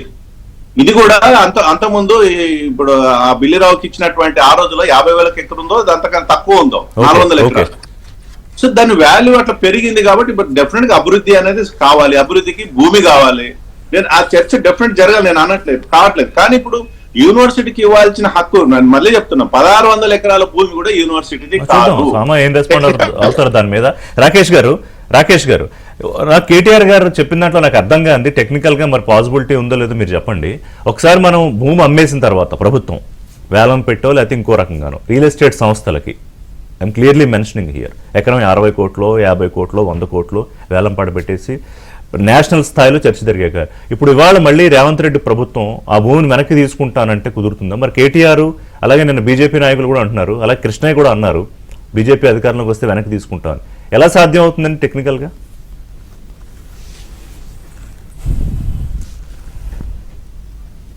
రాకేష్ గారు అన్మ్యూట్. సార్, గతంలో ఏదైతే గౌరవ ముఖ్యమంత్రి గారు ప్రతిపక్ష హోదాలో రేవంత్ రెడ్డి గారు ఉన్నప్పుడు భూములన్నీ, ప్రభుత్వ భూములన్నీ అమ్ముకుంటా పోతే ప్రజలకు భూములు లేకుండా చేస్తారా, రేపు పొద్దుగాల అసలు ప్రజలకు ఒక గుంట భూమి కూడా లేకుండా చేస్తారా అని చెప్పేసి గతంలో ప్రతిపక్ష నాయకుడుగా ఉన్నప్పుడు ముఖ్యమంత్రి గారు అన్నారు. కానీ ఆయన వచ్చిన తర్వాత ఏం చేస్తున్నారండి? అనేది కూడా పాయింట్. 1 మినిట్ సార్, నేను ఏమంటున్నా అంటే భూములు అమ్మడాన్ని ఎవరు కూడా తప్పు పట్టట్లేదు సార్. మేము స్పష్టంగా చెప్తున్నాం, గతంలో ఇదే ఉస్మానియా యూనివర్సిటీ భూమిలో ఏదైతే ఉన్నదో కొంత భూమిని తీసుకొని డబుల్ బెడ్రూమ్ ఇల్లు కడతా అంటే మేమందరం పార్టీలో ఉండి కేసీఆర్ గారికి విజ్ఞప్తి చేశాం. సార్, యూనివర్సిటీ భూములు ముట్టుకోకండి సార్, అవి మా ఆస్తులు సార్, మేం కాదు, తరతరాలుగా 100 సంవత్సరాలుగా చదువుకుంటున్న విద్యార్థి ఆస్తులు. అక్కడ కొట్లాడుతున్న ఏ విద్యార్థి కూడా నేను ఇల్లు కొనుక్కుంటాను, ఇల్లు కట్టుకుంటాను, లేకపోతే నేను మాట్లాడినప్పుడు కూడా మా తొలి ముఖ్యమంత్రి గారితో ఏదో నాకు ఆ జాగా కావాలని కాదు. మేము కొట్లాడింది ఏంటంటే, ఇప్పుడు విటరన్ అన్నట్టు మేమంతా ఈ రోజు ఇక్కడ కూర్చోగలిగినాం, విటరన్న కావచ్చు, నేను కావచ్చు, మేమంతా విద్యార్థి నాయకులుగా, ఆ రోజు విద్యార్థి నాయకులుగా ఈ రోజు మీ ముందు కూర్చున్నామంటే బికాస్ ఆఫ్ మేము విశ్వవిద్యాలయాల్లో చదువుకున్నాం కాబట్టి, ఆ జ్ఞానాన్ని అందించిన ప్రదేశం కాబట్టి దాన్ని అట్లనే ఉంచాలని చెప్పడం జరిగింది. అండ్ నెక్స్ట్ వచ్చేసి సార్, నేను ఏమంటున్నా అంటే ఈ రోజు ఏదైతే కంపెనీలు వచ్చే వాటికి విజ్ఞప్తి చేయడం జరుగుతుంది, అంతే తప్ప కేటీఆర్ గారు తప్పుగా ఎక్కడ చెప్పలేదండి. ఈ రోజు మనం స్పష్టంగా అడుగుతుంది, ఈ రోజు కేటీఆర్ గారు ఎవరు కొనకండి మేము చెప్తున్నాం, మళ్ళీ అధికారంలోకి వస్తే వెనక్కి తీసేసుకుంటాము, అది ఎలా పాసిబుల్ అవుతుందనేది నా అనుమానం, అంతే. నేను ఒకటే చెప్తున్నా, మీరే స్పష్టంగా చెప్పారు దాన్ని. ఇప్పుడు 50 కోట్లకో 100 కోట్లకో ఆ భూమిని అమ్మేసిన తర్వాత అని చెప్పారు. అంటే వాళ్ళు అమ్మడానికే యూనివర్సిటీ భూమిని తీసుకున్నట్టు మనకి ఇక్కడ స్పష్టంగా తెలుస్తుంది. ఒకటి నేనేమంటానంటే, ఫ్యూచర్ సిటీ నిర్మాణం జరుగుతున్నప్పుడు అక్కడ వేలాది ఎకరాలు ఉన్నప్పుడు అక్కడ కేటాయింపులు జరపచ్చు కదా, లేకపోతే అక్కడ వేలమే వేయచ్చు కదా. ఇప్పుడు నేనేమంటానంటే సెంట్రల్ యూనివర్సిటీ ఎందుకు, నేనేమంటానంటే అది ఉస్మానియా విశ్వవిద్యాలయం కావచ్చు, సెంట్రల్ యూనివర్సిటీ కావచ్చు, అగ్రికల్చర్ యూనివర్సిటీ కావచ్చు. సార్, అగ్రికల్చర్ యూనివర్సిటీలో దేని రీసెర్చ్ జరగాలి సార్, ఏ పంటలకు ఏ చీడ పడుతుందని అట్లాంటి దాని నుంచి 100 ఎకరాలు ఇవ్వడం జరిగింది. అండ్ నెక్స్ట్ వచ్చేసి నేను ఏమంటున్నానంటే, విశ్వవిద్యాలయాలకు తప్పకుండా ఉండాల్సిందే భూములు. ఎందుకు ఉండాలి అంటే మేమేమంటే అక్కడ రీసెర్చ్ నడుస్తుంది, ఎకో సిస్టమ్ డెవలప్ అవుతాయి. అండ్ నెక్స్ట్ వచ్చేసి సార్, ఎస్పెషల్ గా లంగ్ స్పేస్ అనేది హైదరాబాద్ లో కంప్లీట్ తగ్గిపోయింది సార్. మనం ఢిల్లీలో చూస్తున్నాం ఎంత పొల్యూషన్ తోటి ఆ ఢిల్లీ మొత్తం పొల్యూటెడ్ అయిపోయింది. ఈ రోజు మీరు అన్నది ఇంతకుముందు ఎక్స్పోర్ట్ లో, సాఫ్ట్వేర్ ఎక్స్పోర్ట్ లో 2nd ప్లేస్ కు పోయాం.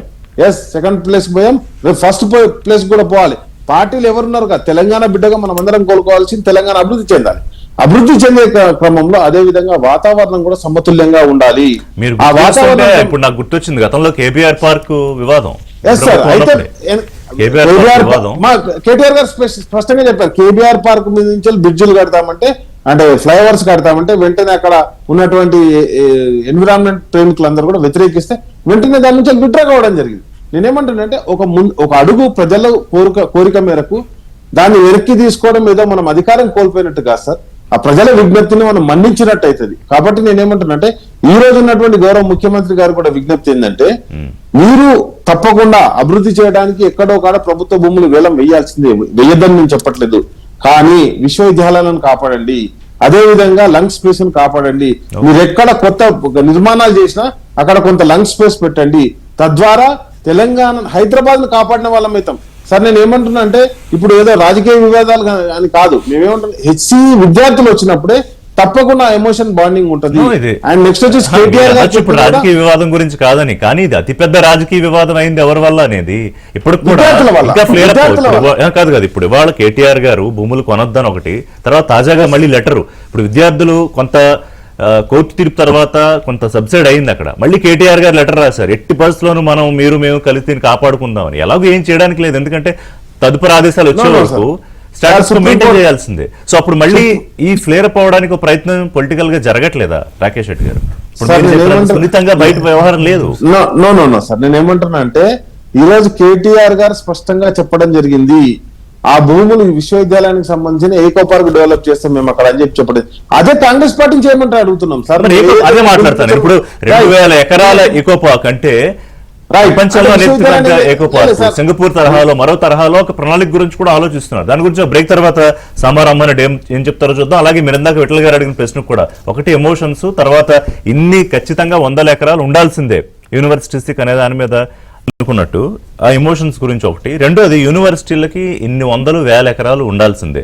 సరే, దాని మీద మరి వ్యవస్థల వారీగా చర్చ జరగాలి. రాష్ట్రంలో ప్రభుత్వాలు లేకపోతే కేంద్ర స్థాయిలో చర్చ జరగాలి ఒకటి. రెండోది కొంత డేటా తీసుకుంటే ఇప్పుడు ఈ జంకలు, పర్యావరణం, ఏదో బయోడైవర్సిటీ గురించి నేను తీసిన దాంట్లో ఈ కుక్కల దాడిలో ప్రతి ఏడు దాదాపు 40-50 జింకలు చనిపోతాయి. అలాగే గడిచిన కొన్నేళ్లుగా తీసుకుంటే 300 పైగా జింకలు అక్కడ చనిపోయాయి. అప్పటికేమి మీరు బుల్డోజర్లు పంపించలేదు, లేకపోతే ఉంది కదా, సంబంధమే లేదు. అదొకటి. తర్వాత ఈ మధ్య 10 ఏళ్ళలో చూసుకుంటే ఇంజనీరింగ్ స్టాఫ్ కాలేజ్ మనం అక్కడ రెగ్యులర్ గా చూస్తూ ఉంటాం. మరి ఆ రోడ్ బయోడైవర్సిటీ పార్క్ ఆపోజిట్ అందులో యూనివర్సిటీలోంచి ఆ రోడ్డు ఆ చెరువు. మరి ఇప్పుడు ఈ వివాదం అంటే అప్పుడు నాకు ఒకటే డౌట్ ఏంటంటే మరి అప్పుడు వివాదాలు రాలేదా, లేకపోతే సోషల్ మీడియా అంతగా లేదు కాబట్టి ఇంతగా చర్చ జరగలేదా? ఇప్పుడే 400 ఎకరాల మీద ఇంత చర్చ ఎందుకు జరుగుతోంది? అంటే ఆ రోజు ప్రతిపక్షంలో ఉన్న మాకు అబద్ధాలు చెప్పి దుష్ప్రచారాలతో బట్టగాల్చి ప్రభుత్వం మీద వేసేటటువంటి దురుద్దేశం మాకు లేదు. రాజకీయం చేయాలనుకుంటే కాకపోతే మేము ఉన్న వాస్తవాలను మేము చెప్పినాం, ఉన్న వాస్తవాలను మేము చెప్పేది అప్పుడు. కాకపోతే అబద్ధాలను ప్రచారం చేయకపోయేది, అబద్ధాన్ని నరేటివ్ లెక్క డ్రైవ్ చేయమని చెప్పి మీడియాల మీద ఒత్తిడి చేయకపోయేది, లేకపోతే పెయిడ్ బ్యాచెస్ లెక్క సోషల్ మీడియా ఇన్ఫ్లుయెన్సర్స్ ని పట్టుకొని సగం నాలెడ్జ్ తోటి డేటా ఇచ్చేసి మీరు అవే చెప్పాలనేటట్టు మేము అట్లాంటి పనులు మేము చేయలేదు. కానీ మేమేమంటున్నామంటే ఇమోషన్స్ అని చెప్పి విఠల్ అన్న మాట్లాడుతున్నాడు. అంటే మీకు యూనివర్సిటీ అంటే ఇమోషనా, ప్రకృతి పర్యావరణం అంటే ఇమోషనా? గిజ్ చెప్పండి నాకు ఫస్ట్. భూమి అంటే ఎమోషన్ కదా, అంటే ఆ భూమి యూనివర్సిటీ కాదని చెప్పి ఇమోషన్ ఎక్కడిది? నేను అనేది విఠల్ ఒక సెకండ్. ఇప్పుడు ఇమోషన్ అనేటటువంటిది మా యూనివర్సిటీ ల్యాండ్ అనే ఇమోషన్ ఉంది అనుకుందాం కాసేపు. అది మీ యూనివర్సిటీ ల్యాండ్ కాదు, కాంపౌండ్ వాళ్ళ లోపల ఇమోషన్ మీరు క్యారీ చేయండి, మేము కూడా దాన్ని స్వాగతిస్తాం. మరీ ముఖ్యంగా మేము ఒకరితో చెప్పించుకునే పరిస్థితి మా ముఖ్యమంత్రి గారు చేయరు సార్. మేము చాలా స్పష్టంగా చెప్తున్నాము, యూనివర్సిటీ దగ్గరకు పోయి మేమేం చేస్తుంది లేదు. యూనివర్సిటీ కాంది ప్రభుత్వ భూమి, దాని గురించి మేము మాట్లాడుతున్నాం. మీరు బయటకు వచ్చి మరి ఇది మాది అని చెప్పేటటువంటిది దుష్ప్రచారము, నాయకులు ప్రతిపక్షాల పిల్లలకు నూరు పోసినటువంటి విష ప్రచారం తప్ప అంతకుమించి వేరేది లేదు. ఇప్పుడు ఒక చర్చ జరుగుతోంది. ఈ 400తో పాటు మిగతా 1600 ఎకరాలు కూడా తీసుకుని ప్రపంచంలోనే అతిపెద్ద ఏకో పార్క్ కన్స్ట్రక్షన్ గురించి ప్రభుత్వం దగ్గర ఏమన్నా ప్రతిపాదన ఉందా?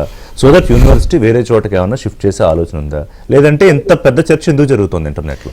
ఇప్పుడు మొత్తం కూడా ఒక రభస జరిగిన తర్వాత, నేషనల్ మీడియా మొత్తం మాట్లాడినాక, అందరు కూడా ఒక చర్చ జరిగిన తర్వాత, ఎందుకనంటే ఆ చర్చ కూడా ఎట్లా జరిగిందనంటే మొత్తం ప్రపంచం మీద ఉన్న జీవరాశులు, జంతుజాలాలు మొత్తం 400 ఎకరాలలోనే కట్టేసినట్టు, ఇవి ఈడికేంచి ఒక జింక చచ్చిపోతే రేపటి సందేగా మనకు ఊపిరి ఆడకుండా అయిపోతున్నట్టు.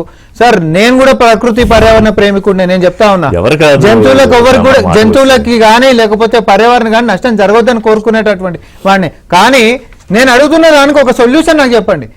ఈ ప్రపంచంలో, భూ ప్రపంచంలో అభివృద్ధి అనేటటువంటిది ప్రకృతిని కన్వర్ట్ చేయకుండా జరిగేటటువంటి అభివృద్ధి ఎట్లా సాధ్యమో మీరు నాకు చెప్పండి. 2022-23లో 13,000 కోట్ల భూముల అమ్మకం ద్వారా బీఆర్ఎస్ టార్గెట్ పెట్టుకుంది. సుమారు 7,000 కోట్లు ఆ ఒక్క సంవత్సరం వచ్చింది.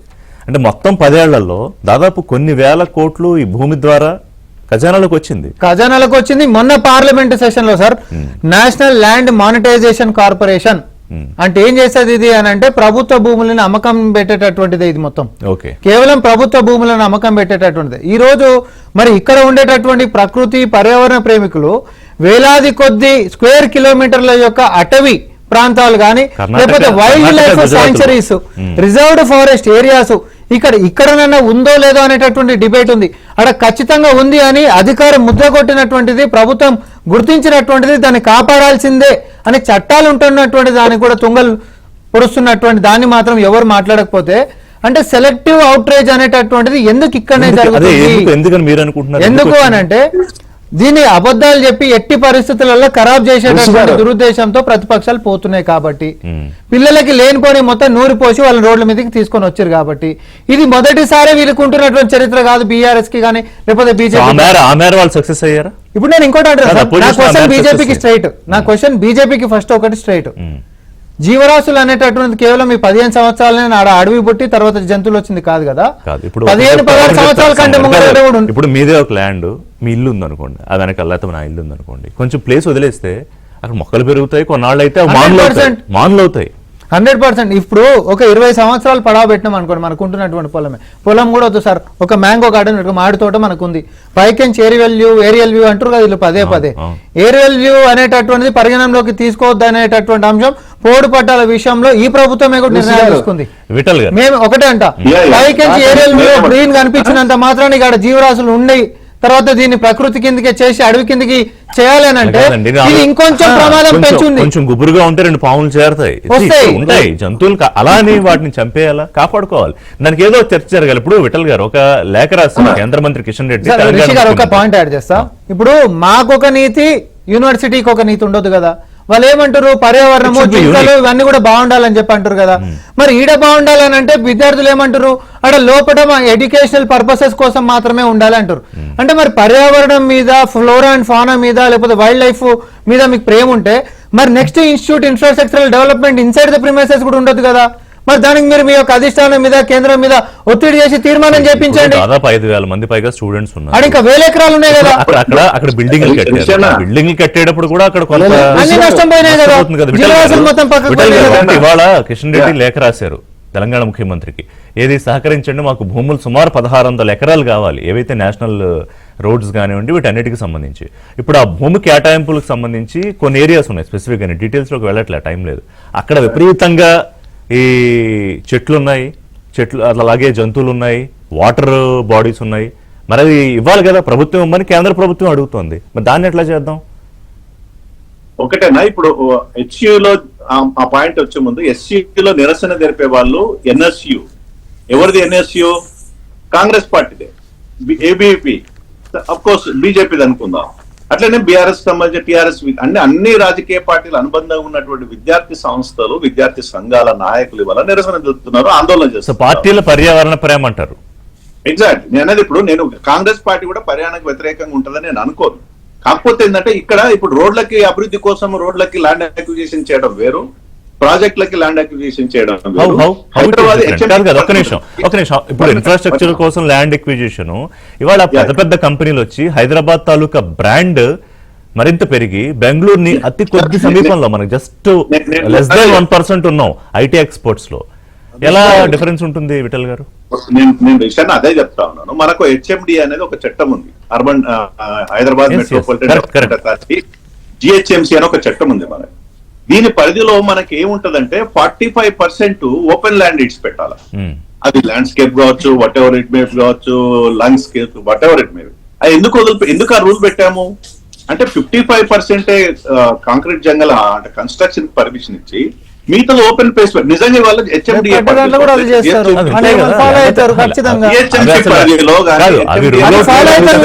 పొద్దున 400 ఎకరాలలో కూడా ప్రపోజ్డ్ ప్రాజెక్ట్స్ ఏవైతే వస్తున్నాయో మీరు చెప్తున్నటువంటి నియమ నిబంధనలు మొత్తం కూడా వాటికి అనుగుణంగానే ముందుకు పోతుంది. హైదరాబాద్ లో అంతేగా సార్, హెరిటేజ్ మష్రూమ్ రాక్స్ అని వాళ్ళు అన్నారు కదా, ప్రభుత్వము క్లారిటీ ఏమంటే హెరిటేజ్ అంటున్నట్టు వాటిని కూడా కాపాడుకుంటూనే ప్రణాళిక ముందుకు పోతుందని చెప్పి ఇంకేం కావాలి చెప్పు. రామోన్ జిహెచ్ఎంసీ పరిధిలో ఇవాళ 45% చెప్పండి సార్. నేను ఏమంటున్నా అంటే ప్లీజ్ దయచేసి ఈ రోజు ఉన్నటువంటి కాంగ్రెస్ ప్రభుత్వానికి విజ్ఞప్తి ఏంటంటే, అసలు సెంట్రల్ యూనివర్సిటీకి ఎంత భూమి ఉన్నది, ఉస్మానియా యూనివర్సిటీకి ఎంత భూమి ఉన్నది, అగ్రికల్చర్ యూనివర్సిటీకి భూమి ఎంత ఉన్నది, కోటి ఉమెన్స్ యూనివర్సిటీకి ఎంత భూమి ఉన్నది, ఏ యూనివర్సిటీలకు ఎంతెంత భూమి ఉన్నది అని చెప్పేసి డిక్లేర్ చేసి ఆ భూమిని అంతా కూడా, ఉన్న భూమిని అంతా కూడా వెంటనే ఆ యూనివర్సిటీల పేరు మీదకి ట్రాన్స్ఫర్ చేయాలని చెప్పేసి ఏబిఎన్ ద్వారా విజ్ఞప్తి చేస్తున్నా. ఎందుకంటే ఇప్పుడు దేశం మొత్తంలో ఒక చర్చ మొదలైంది ఈ చర్య ద్వారా. 56 సెంట్రల్ యూనివర్సిటీలు, అదేవిధంగా ఐఐఎంలు, ఐఐటీస్, ఎన్ఐటీస్ ఇవన్నీ కూడా ఏవైతే ఉన్నాయో. రాకేష్ గారు మీరు 10 ఏళ్ల నుంచి మీరెందుకు చేయలే?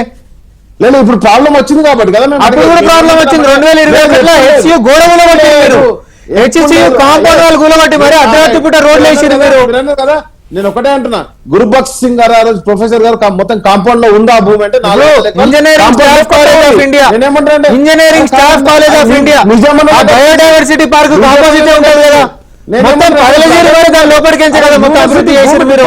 ఎందుకు ఆవేశపడుతున్నారు మీరు? మీరు ఎందుకు ఎక్స్టెంట్ వీళ్ళు జిహెచ్ఎంసీ హెచ్ఎంసీ కాబట్టి ఒక చిన్న డేటా ఇస్తా. 920 వాటర్ బాడీలు ఉండే, వాటర్ ట్యాంక్స్ అని మనం అంటాం, వాటర్ బాడీలు ఉండే 225 వాటర్ బాడీలు మొత్తం కనుమరుగైపోయినాయి 10 సంవత్సరాలు. అది అడుగుతున్నాం మేము. పర్యావరణ ప్రేమికులు, ప్రకృతి ప్రేమికులు, వీళ్ళంతా కేవలం ప్రేమికులు ఏంటో తెలుసా, సోషల్ మీడియాలో షేర్ చేయడానికి. ఒకటి రాకేష్ గారు మీరు ఇంకోటి చెప్పాలి, వేల ఎకరాలు 2014 నుంచి 2024 వరకు అభివృద్ధితో పాటుగా రియల్ ఎస్టేట్ సంస్థలకు కూడా అమ్మడం మీకు తెలుసు. మరి అక్కడ కూడా పర్యావరణం డిస్టర్బ్ అయ్యింది, గ్రీన్ ఈకో స్పేస్ డిస్టర్బ్ అయ్యింది. వాళ్ళు ఎందుకు మాట్లాడట్లేదు అంటే కన్వీనియంట్ థియరీ అంటున్నాను నేను. అండ్ ఈ రోజు మిస్ప్రోపగండా చేయడం వల్ల రేపు పొద్దున మళ్ళీ అది మీ మెడచి కూడా చుట్టుకుంటుంది. ఎందుకంటే ఎప్పుడు ఏ పార్టీ అధికారంలో ఉంటుందో ఎవరు చెప్తారు? ఇవాళ కాంగ్రెస్ ఉండొచ్చు, రేపు బీజేపీ ఉండొచ్చు, ఇంకో రోజు బీఆర్ఎస్ ఉండొచ్చు. అవే అబద్ధాలు రేపు పొద్దున నేను కూడా దాడి చేస్తాయి. రైట్ సార్, నేను ఏమంటున్నా అంటే మీరు చెప్పిందని నేను ఒప్పుకుంటూ, దయచేసి నేను ఏమంటున్నా అంటే మేము రాగానే మేము యూనివర్సిటీల భూములన్నీ కూడా డిక్లేర్ చేస్తాం, ప్రభుత్వ ఆస్తులను కూడా డిక్లేర్ చేస్తాం, స్పష్టంగా చెప్తున్నాం. అది ప్రభుత్వం చెప్పండి, టైం అయిపోయింది. వ్యవహారం ఏంటి దీని మీద మీడియా స్పెక్యులేషన్స్ అక్కడ ఒకటి జరుగుతుంది ఏంటంటే, ఇంత పెద్ద డిబేట్ జరుగుతుంది కాబట్టి దేశమంతా ఒక్కొక్కరు ఒక్కొక్క అభిప్రాయం వ్యక్తం చేయడంలో తప్పులేదు. కొంతమంది ఏమంటారు, నిజంగానే ఇకలాజికల్ పార్క్ అని అంటే మరి యూనివర్సిటీ లోపల కూడా ఇప్పుడు 100 ఎకరాలు ఉంది కదా, దాన్ని మొత్తం కూడా ప్రొటెక్ట్ చేస్తూ ఇకలాజికల్ పార్క్ చేయొచ్చు కదా, ప్రభుత్వం బాధ్యత తీసుకోవచ్చు కదా అని చెప్పి కూడా అట్లా కూడా అంటారు. అన్ని ప్రపోజల్స్ రకరకాలుగా వస్తాయి, ఇంకా వాటి మీద దేని మీద కూడా ఏదేమైనా ప్రస్తుతానికైతే సుప్రీంకోర్టు ఆదేశాలు మళ్ళీ తిరిగి ఇచ్చే వరకు కూడా ఆ ల్యాండ్ లో ఏ కార్యక్రమాలు చేయడానికి లేదు. ఈ వివాదం సమస్య పోతే బాగుంటుంది, కానీ దీన్ని లెటర్ల ద్వారానో మరో రకంగానో ఫ్లేరప్ చేయడం వల్ల మరి ఎవరికి ఉపయోగం అనేది ఆలోచించుకోవాలి పార్టీలు, అలాగే ప్రజలు కూడా. అలాగే పర్యావరణ ప్రేమికులు, సెలబ్రిటీస్ కూడా ఇలాంటి ఇష్యూస్ మీద ఏది ఏఐ జనరేటివ్, ఏది ఒరిజినల్ ఫోటోగ్రాఫ్, ఏది వీడియో అనేది కూడా ఒకసారి చెక్ చేసుకుని పోస్ట్ చేయకపోతే ఏఐతో ఏదైనా జరగచ్చు, ఇందాక నేను చెప్పినట్టు. అలాగే యూనివర్సిటీలకు సంబంధించి భూములు ఇచ్చేయాలా, ఉంచాలా, ఎన్ని ఎకరాలు ఉండాలి అనే దానికి సంబంధించి కూడా విస్తృతంగా అంటే ఒక నేషనల్ పాలసీ లాగా దీని మీద డిస్కషన్ జరగాలి అనేది ఇవాళ మన టేక్ గా అనుకోవచ్చు. So thank you very much Vithal గారు, రాకేష్ గారు, సామా రామ్మోహన్ రెడ్డి గారు. ఇది ఇవాళ ఏబిఎన్ బ్రేక్ఫాస్ట్. దిస్ ఇస్ ఋషి.